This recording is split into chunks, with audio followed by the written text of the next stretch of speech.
Drip लगती उठ पाई जी सारी दिन डंगर का जोर लग के ना कैल्शियम घट जाता जोर ही बहुत लग गए दसा नहीं चिट्टी गां उ सेम केस है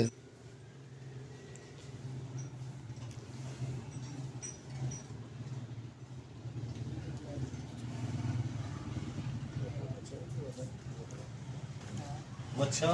नॉर्मल है कि पहाड़ा है? बच्चा नॉर्मल है कि पहाड़ा? बच्चा ठीक है बच्चा ना घट भी नहीं तो बच्चा सही ज़्यादा पहाड़ा तो नहीं?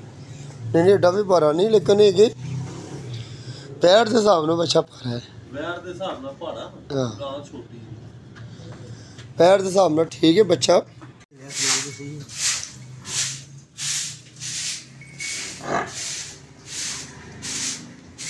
बाकी जी गल सी कि भी गां ने जोर लाया है ना डंगर हंब गई है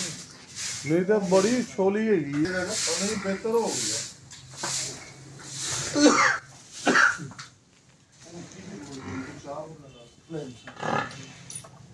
बिना दे पैसे कितने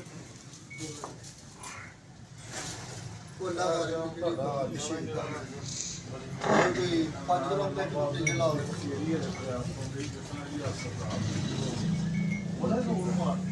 ये तो दसिया भजे तो बड़ा लेकिन जल्दी तो पता ग्राउंड जब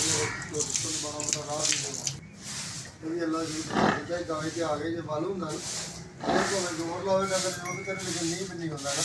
फिर भी कितने बल ला वाल हुंदा दोबारा फिर हथ पैना इस बात में पाया जोर ही लगना हां जोर ही तकलीफ ही पहुंची नहीं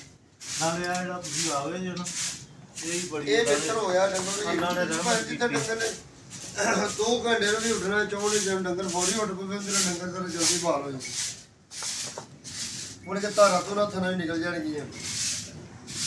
तो 2-2.5 कड़वियां 3 कड़वियां बोला है तो चलो चोग ना थाना हौली कर दीजिए थले को तुड़ी का तक थोड़ा थले पिछा दी